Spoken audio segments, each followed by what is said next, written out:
I'm Kathy Kilroy with Career Management Partners. CMP, along with the Overture Group, are sponsor companies for this Career Management Group session. And at CMP, our business is all about helping people advance in your careers. We work with organizations across the complete talent cycle, from recruiting, assessment, and development, to transitioning in employees with outplacement solutions. So before we get started, just a couple of announcements and housekeeping items. Please put yourself on mute for the presentation. And then questions can be asked in the chat feature at the bottom of your screen. Dr. Donna will be taking questions throughout the presentation. So go ahead and put them in the chat. That's also an opportunity for you to chat privately with each other, as you all know. Today's meeting, as I said, will be extended the additional half hour. We'll do the 20-minute breakout sessions, which will give you the opportunity to meet new people or connect with colleagues. And we'll dive a little deeper into our topic. Dr. Donna is going to stay on the phone or in the session with us and jump from room to room. Today, the FEI Chicago chapter will offer 1 CPE credit for this meeting, but you've got to attend the full session and then request your CPE credit from Susan at FEI Chicago. Susan's information's in the chat along with everybody else's, but when we send it out, we'll put her at the top, obviously. Before we get started, I want to welcome our guests to FEI and let you know that FEI is offering a 6-month trial membership, which I encourage you to take advantage of. Susan, can you share the screen, please? Thank you. I am a longtime member and sponsor of FEI and have developed so many wonderful friendships with FEI colleagues and have learned so much in the process. Our Chicago chapter is a very active and welcoming group. And as a FEI member, you'll have the opportunity to connect and build relationships with other financial leaders in Chicagoland and nationally to expand your network and benchmark best practices. You do get continuing education credits for attending sessions. There are a number of leadership opportunities for you to participate in, both locally and nationally, on committees to boost your career opportunities. You'll also have online access to a robust network of national and local senior financial executives through the FEI Career Portal. So in addition to that, FEI Chicago has very many social events that are very fun to attend, including the CFO of the Year Awards and our annual golf outing. So please investigate the membership and reach out to Susan. You're welcome to share that membership opportunity with friends and colleagues. One final request is, after today's session, we're going to send you a link to complete a 3-minute survey. We appreciate you taking the time to complete it. We always like your feedback. And before we get started, I'd like to introduce our Career Management Group Program Committee members and encourage you to connect with all of us. We're here to help you network, and we're always open to your ideas for future programs or your participation on our program committee. So committee, as I mention your names, will you give us a wave? Vince Dorado is our committee chair, Mike Conti from the Overture Group, Jerry Novotny, thanks, Jerry. Lyle Field, Grant Thornton, Marty Ross, Bob Lynn, and Ingrid Wolfel. And now on with our presentation on managing stress and burnout as a leader. I'm very pleased to introduce our speaker and my friend, Dr. Donna Marino. Dr. Donna is a psychologist, an executive coach, and is on actually, we're so proud to have her on our CMP coaching team as well. She's an expert in helping high-achieving leaders, business owners, and elite athletes move from burnout to sustainable peak performance. Donna has more than 20 years of experience in human potential and transformational change. She's an author and a speaker on leadership, peak performance, and burnout and recovery. Dr. Donna will discuss some practical strategies you can implement every day to keep you out of burnout so that you can feel great, support yourself and your employees, and create sustainable peak performance in your organization. Welcome, Donna. I'll turn it over to you. Great. Thank you so much, Kathy. That was a very lovely introduction. I'm going to go ahead and share my screen with everyone. Okay, can everyone see that okay? Yes. Okay, great. So as Kathy said, we're going to be talking about burnout today, how to prevent it and how to recover from it. So these are our goals. You're going to be able to identify the characteristics of high achievers, because you wouldn't be here at this level if you were not a high achiever. We're also going to talk about what can make you more susceptible to burnout as a high achiever. And then I'm going to teach you an approach that you can use to prevent as well as recover from. And you'll walk away with actionable steps that you can start implementing today. I think Kathy did such a great introduction. There's not too much more to say. As she said, I'm a TEDx speaker. I'm an author. I've worked with a lot of executives at big name companies, McDonald's, Whirlpool, Nestle, and help them manage their stress and excel in their careers so that they can leave the legacy that they desire. Okay. So let's get started about the characteristics of high achievers. So in working with executives, I started to notice a pattern of certain characteristics that they all seem to have. And what I discovered is while these characteristics can help you succeed in your career, they can also get in your way when we get too far over and into them and ignore our self-care. And so I've termed that high achievers syndrome.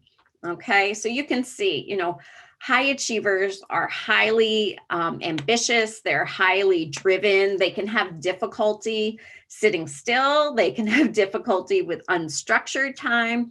It's often difficult for them to just relax, to just relax and not be doing. They crave mastery. They always want to be challenged. So they always are going for those stretch goals. And often they don't stop to savor their wins. It's like as soon as they win, they're thinking about the next goal. And that's something that I do with my clients is get them to slow down and savor those wins. The other thing is that accomplishment tends to feed self-esteem, right? So for a long time, you've been getting this external feedback that then says, I'm worthy, I'm good, I feel good about myself. But when you're not accomplishing, you just don't feel as good. Other characteristics include having a very powerful inner critic, kind of always nagging you and telling you to do better and work harder. Which fits with the being perfectionistic. So really, you expect a lot from yourself and from others, and you often will just give something even more attention than it needs, trying to make it perfect. And sometimes those high expectations of others can get in the way, especially in families and also in the people you lead. It may be hard for you to understand what their standards are or why they wouldn't want something to be perfect. High achievers also get bored easily. That's that piece of always needing to be challenged. And if they're not challenged, they get bored, or if there's not enough variety often in what they're doing, they get bored.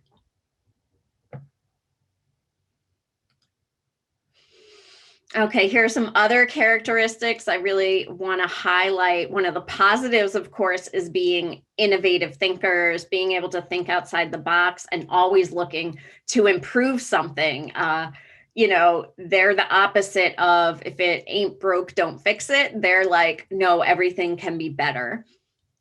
Failure and rejection are very difficult for high achievers to manage. Sometimes they have trouble bouncing back. I had a client who was in a brand new position and in the energy field, and his budget was really, it was huge. And it was the first time they were doing this particular thing. And afterwards, he found out he made a mistake, and he just kept ruminating on that. He just couldn't even acknowledge all the other things he did well. He just ruminated on that one mistake. And that is characteristic of high achievers when they get into this high achiever syndrome. The other thing is high achievers get addicted to the adrenaline rush of meeting deadlines, being stressed out, even being successful. They just get addicted to this feedback loop because the adrenaline feels so good. And that's part of what keeps them kind of chasing the next thing and the next thing. So I'm going to go back 1 second, because the other thing I want to say is that every time you accomplish something, so you get the adrenaline rush as you're accomplishing, but after you accomplish and have a success, you get a hit of dopamine as well. And dopamine is the reward transmitter. So it's your body is actually reinforcing this cycle for you. Kathy, any questions so far? Not yet, Donna. Okay. Pop in the chat if some of this is resonating for you, which ones you identify with. All right. So the problem with this when it gets to the extreme, and you probably experienced some of this in COVID, right? COVID has obviously changed our work patterns. And for some of you, you might not feel like you're getting as many rewards or as much feedback, being kind of isolated at home.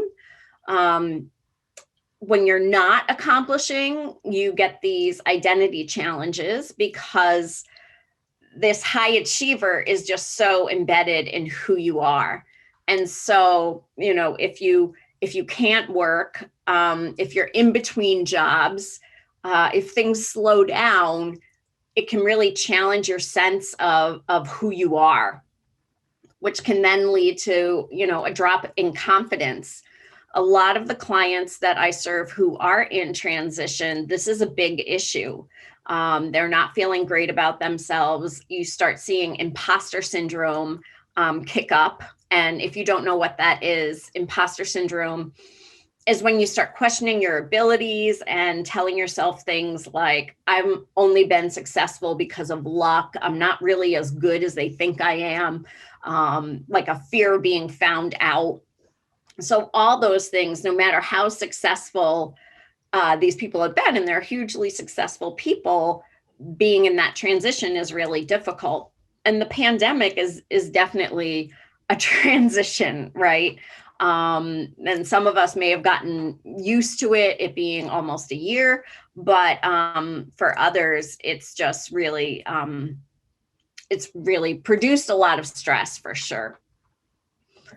And all of these too can lead to relationship issues.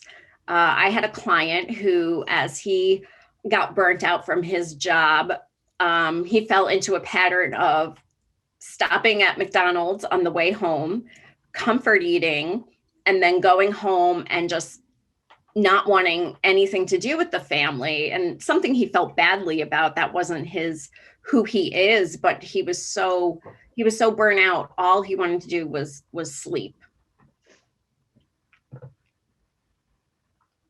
Don, I think, you know, people are typing in the chat, they're relating, that they agree with all of them. You can relate to that. Great. I appreciate that. It's nice to get feedback. It's hard to do sometimes with Zoom. So here are some signs that you may be burning out. And the thing is that high achievers don't usually recognize they're burnt out until it's severe, because they're used to the hustle. There's a part of them that enjoys it. And there's a part of you that just says, well, this is what the job is. This is normal. But you become very disconnected from your body because you do things like stay up all night, only get 4 hours of sleep, skip meals because you're working, all these things that that lead up to the burnout. And you can see them here: decreased ability to concentrate a lot of people will talk about brain fog. Okay, so brain fog is like you can't think clearly. You just can't get to that end result. You just feel really fuzzy headed. Think about being on Benadryl. That's a good way to think about it. And fatigue. Yeah, so fatigue, headaches, GI issues, your body, even though your mind might not be recognizing this burnout, your body is trying to send you signals, and often it manifests in these physical symptoms. And you may just start not enjoying your career. You may get the Sunday night blues when you have to think about going back to work. And it can even just ruin your whole Sunday because you're just filled with that anxiety or dread. And you may lose interest in activities, hobbies, and the work that you do. All right, so that's the bad news, right? Let's get into the good news. This is what you can do about it. And there are many things you can do about it. And if you institute them early before you're fully burnt out, you can prevent the burnout. So here we are with the parasympathetic and the sympathetic nervous system. When you are burning out, you are heavy in this sympathetic, okay? This is the fight, flight, or freeze. This is where, you know, your adrenal glands are going nuts.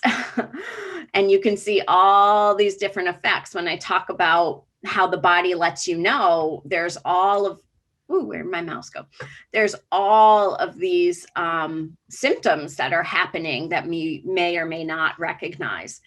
So one of the things that happens, which isn't on this slide, is that you start pumping a lot of cortisol, which is a stress hormone and often a precursor to the adrenal glands. And when you start really having this high level of cortisol, it can interrupt your sleep. It can cause weight gain, especially in the middle. And it dysregulates your body, and it can lead to something called adrenal fatigue, which again has a host of physical symptoms. And yes, fatigue is one of them. And you're just going to find yourself being, you know, less efficient because it takes you longer to get through things. Like with that brain fog, it takes you longer to do a project. What we want to do is really get you more into the parasympathetic system. And this is often referred to as the rest and digest.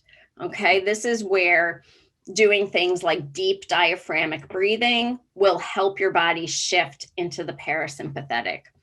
If you are way too wired in this sympathetic, say a crisis happens or people have panic attacks, things like that, it'll take the body 20 minutes to respond. So you want to start doing these things, focusing on those diaphragmatic breaths, focusing on your heartbeat and trying to slow that down.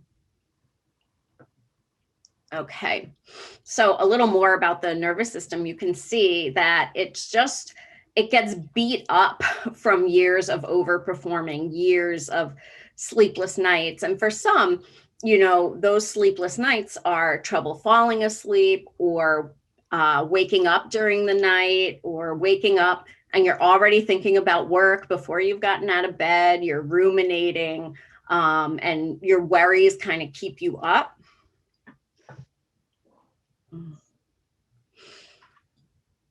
Okay, so this is part of the prevention and healing of the nervous system. And you'll see here that a lot of them are kind of common sense things, right? It's not rocket science, but this is how we pay attention and heal that system.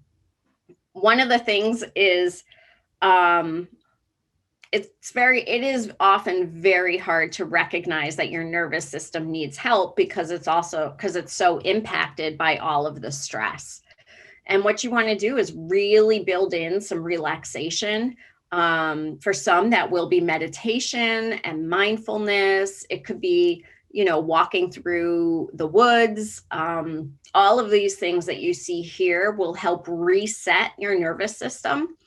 Some have asked me about yoga. Absolutely. Yoga is very healing for the nervous system. But obviously not everybody likes yoga. So find the thing that really works for you. A word about sleep. Sleep is the cornerstone of physical and mental health. It's when your body gets a chance to heal, to rejuvenate. It's very important for your organs and your stress levels. It helps you process information from your day. It's really crucial. And, sleep, some sort of exercise, and relaxation, I would say, are the top three in there. Okay. Think about managing your energy. Okay. We all have peaks and valleys in our energy during the day. Typically, the 3 o'clock slump where you go to get that extra cup of coffee to keep going. But we all have different energy cycles. Morning is when I'm the most productive and energetic once I have my coffee. But it's when I can really focus and get the brain work done.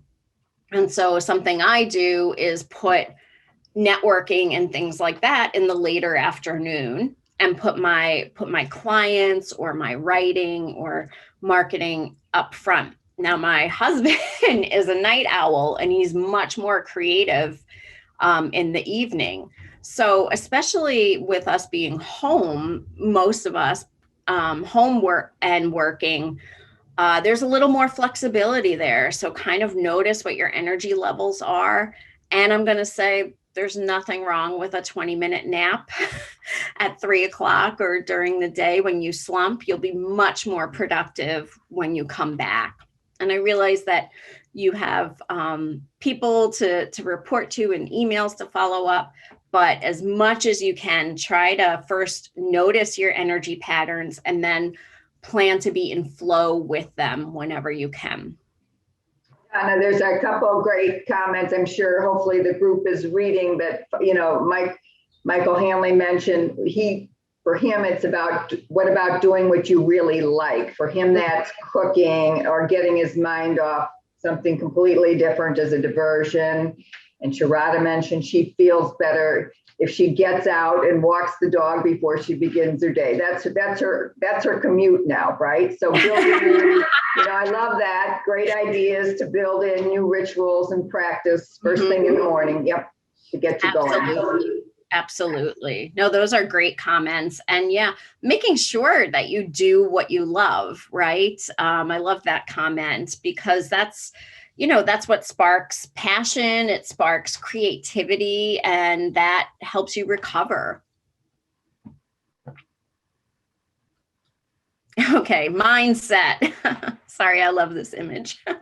So we're going to make our brain strong too. So this is a 3-pronged approach that I've created. So I just want to explain that the nervous system is like our foundation. It's the foundation of our health. And so that needs to kind of be tended to first.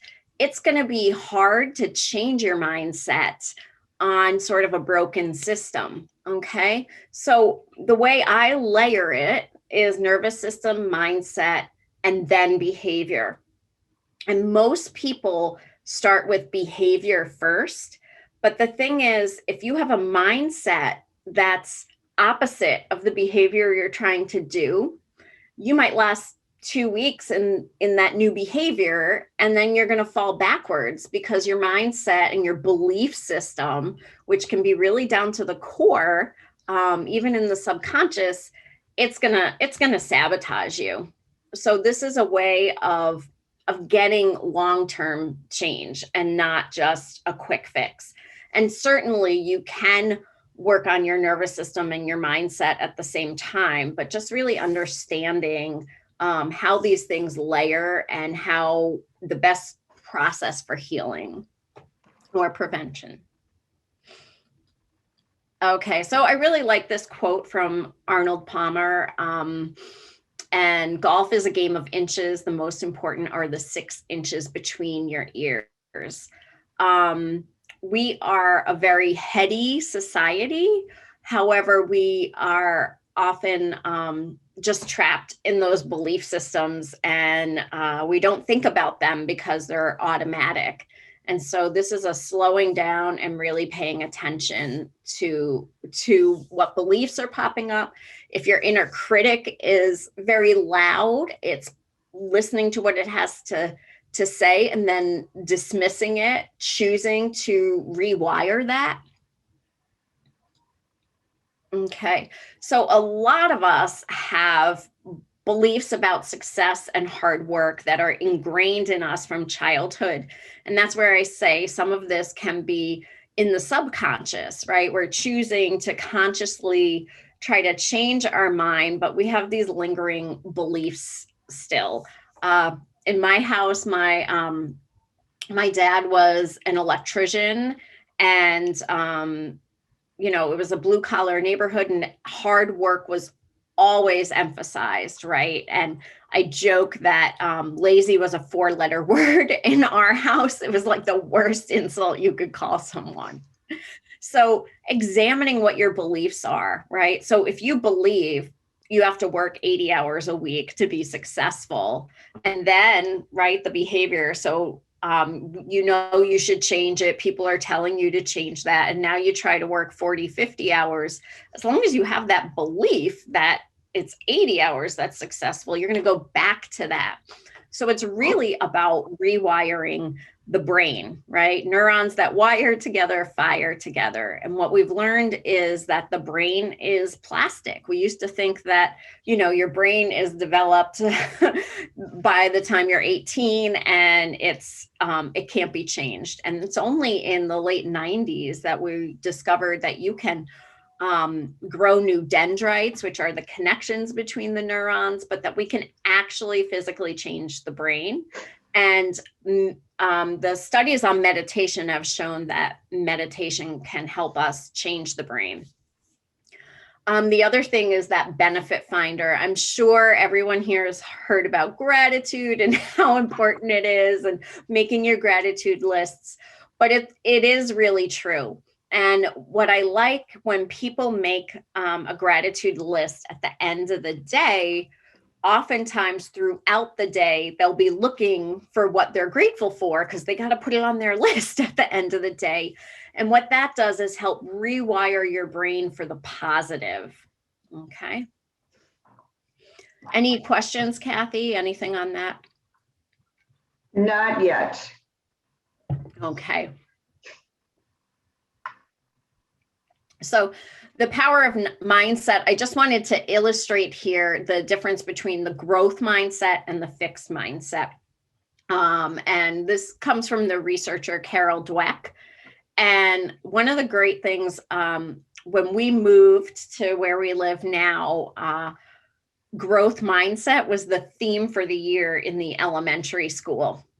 And so one of the things they taught the kids to do was really simple. If they said, I can't do this math problem, or, got stuck in that can't fixed mindset, they taught the kids just to add the word yet to it.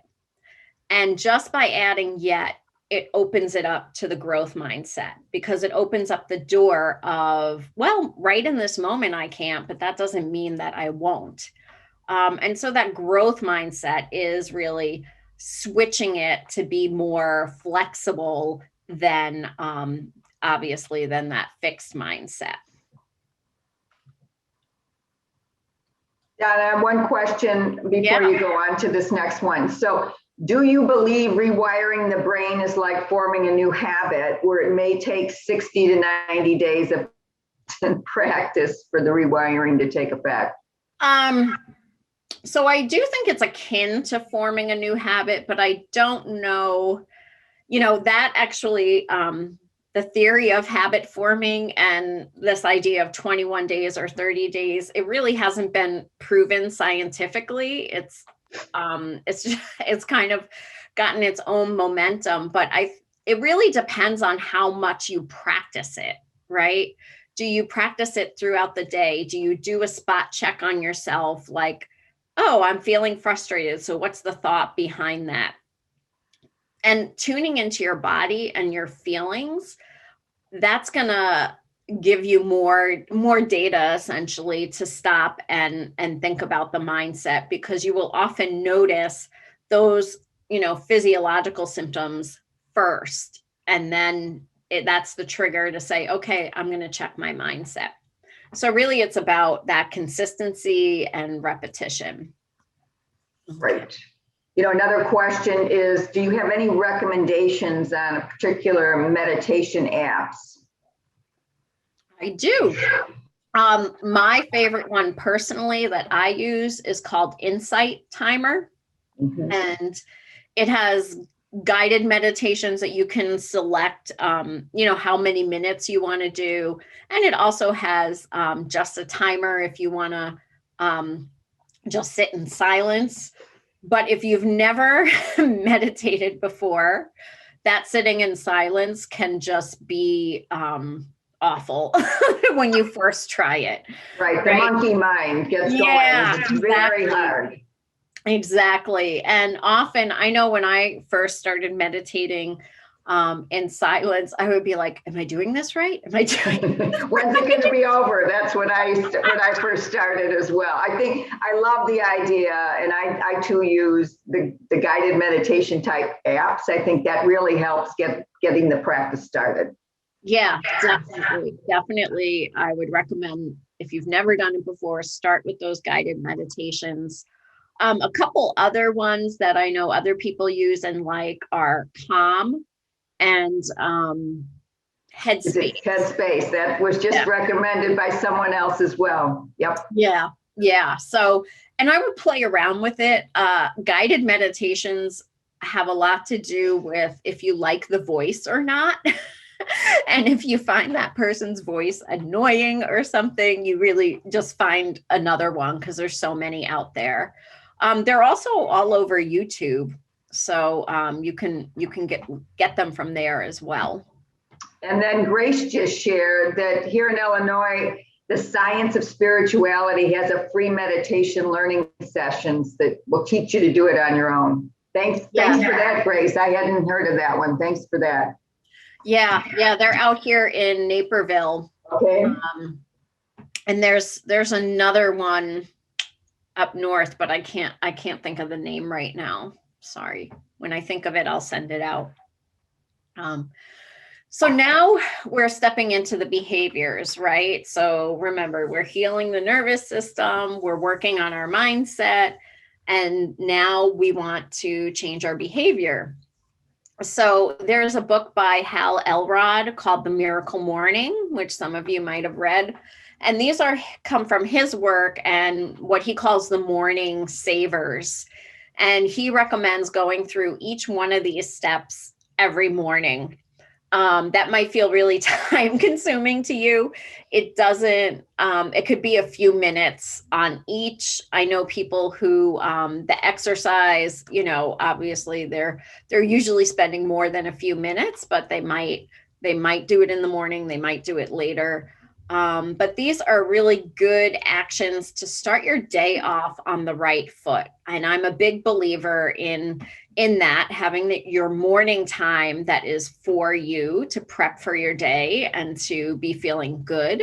And then recapping your day at the end.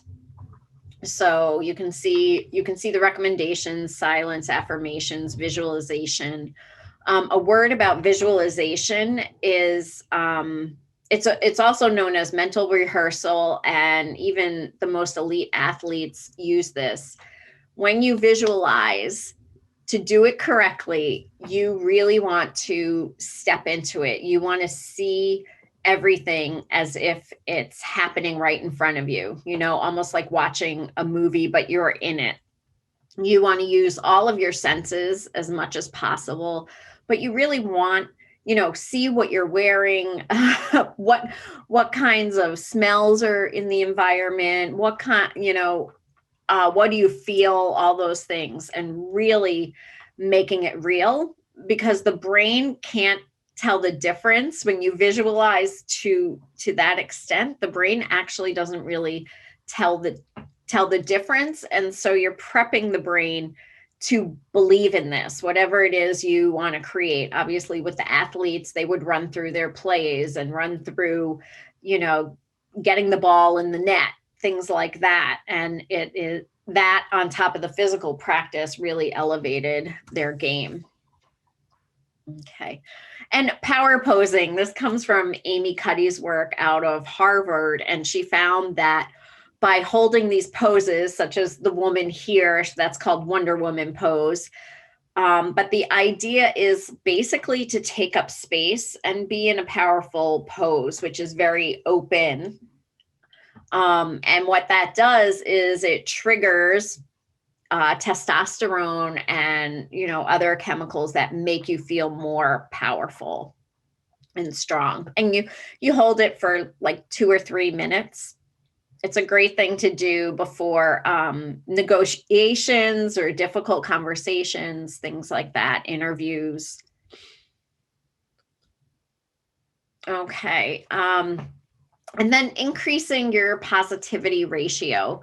So in order to do that, there are basically 3 things you can do. Before I mention that, your brain is naturally wired for the negativity bias, because evolution is such a slow process. There was a time, right, that for survival, you had to notice the threat more than the positive. And so it takes about 3 to 5 positive things to have the same kind of weight as a negative thing.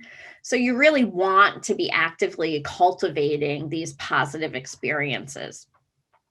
So there are positivity enablers, and not surprisingly, a lot of those fall into healing your nervous system.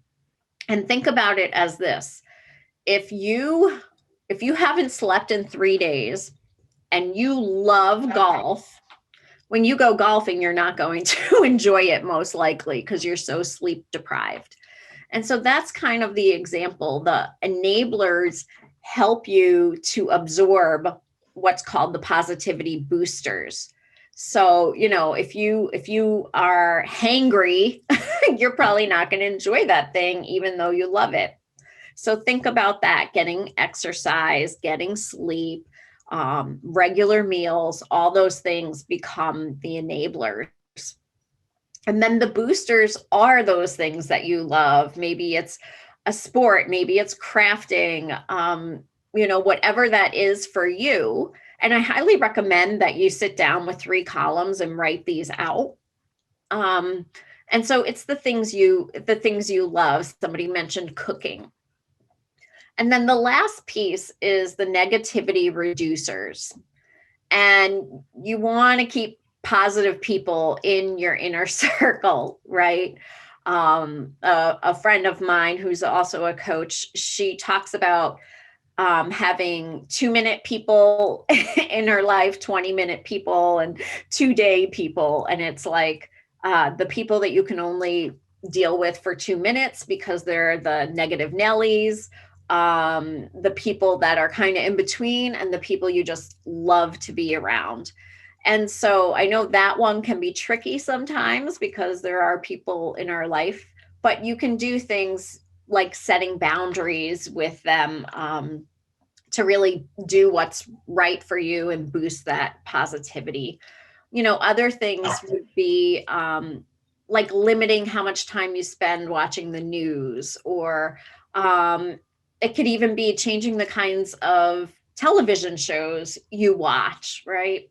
So just really thinking about what do you experience as negative in your life, and how can you reduce those interactions or exposure? And then I already kind of hit on the evening rituals. Again, you're bookending your day. And so, like I said, gratitude could be an evening ritual. Meditation could be, reading an inspirational book, but having that recap of your day to help you also wake up in a more positive mood. And, you may just recount the day and think about, what did I do really well? What was challenging for me? And what will I do tomorrow? So, all right. So if you enjoyed this presentation, feel free to go to my website and you can pick up the 5 steps to peak performance. And also for the first 5 people who email me, I'm happy to give a complimentary consultation, just talking about your career and how to excel in your career without sacrificing so much of yourself and your personal life. And here is my contact information, and just a little information here. Myself and another researcher will be researching and putting the data behind those characteristics of high achievers and high achievers syndrome. And so if you would like to add to this body of research confidentially, please email me. The surveys will be going out this summer, and we're trying to collect as much data as possible. So we would love your participation, and you can certainly email me and let me know you're interested, and I can give you information about that. Oh, that's great, Donna. Yeah. Well, we've got a great audience to respond to that. Yeah. So thanks for that. I'm really excited about it. Your identity will be kept confidential through the whole thing. But it'll give us this new body of research, and it will be published, knock on wood, in several journals. So. Oh, that's great. Well, listen, a couple questions. So are there generational differences, the way people experience burnout? I don't really think so, because it's such a physiological response that is kind of hardwired into us. Like I said, that evolution is so slow. There's a spectrum of symptoms, so you may not have all of them, but in general, it's the same symptoms. What's Great. that? Let's see. Ask the generational question because responses to COVID seem to vary with the generations. So, maybe a follow-up question, that I often get or hear is, what can I do to help my team from burning out? Absolutely. Yeah. And I think a lot of companies are offering more Zoom speakers and speaking on wellness and stress management. And I think really checking in with your team and really asking them genuinely, how are they doing, and helping problem solve with them if they are not doing well. I see, are we more subject to burnout as we get older? Yeah, I would say yes, because of the compound effect, right? You've been doing this longer, and these are probably pretty well ingrained habits that have gotten you here. So I would say that's most likely a yes. Okay. And what about, how can we set better boundaries between work and home when we're already working from home? Yeah, this has become very interesting. Employers were really worried about loss of productivity with working from home, and it's been the opposite. People are working like 10 to 20% more because it's all at home. And so, you put the kids to bed and then you're checking email again, right? I love this question. There's a few things you can do. One thing is to have an office space in your house, and that's the only place you work. So that association is only with that space, rather than conditioning yourself that it exists all over the house. We want to condition you that this is where work happens.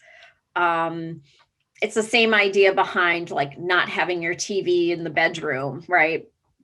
There's another thing I was going to say about that. You know, one for me is because what I find is I'm on the screen earlier, I'm doing emails earlier in the morning, we're not commuting, but you know, the thing that I've really had to work hard at, because I'm much more stationary and I'm a big exercise person, so that's how I usually start my day, but is getting up for planned breaks throughout the day. Yes. Or spacing my Zoom meetings, you know, putting 10 or 15 minutes between those meetings, because the back-to-back ones, you know, I think that we all see it and we're all experiencing such Zoom fatigue. Yeah, absolutely. And another thing that I do with clients, especially, you know, with entrepreneurs that are working out of their home and things like that pre-COVID, is to create a ritual that signifies that your workday is over. So for this one client, her office was in the basement. And what we came up with was, before, you know, as she's ending her day, she washes her hands, right? And it's symbolically washing your hands of the work, but it's also, again, this conditioning telling the brain work is over. It could be changing your clothes. I mean, you can really come up with anything that helps you sort of shed the day. I love that. I love that. So appreciate the practical suggestions. Absolutely. It's my pleasure. Thank you for having me.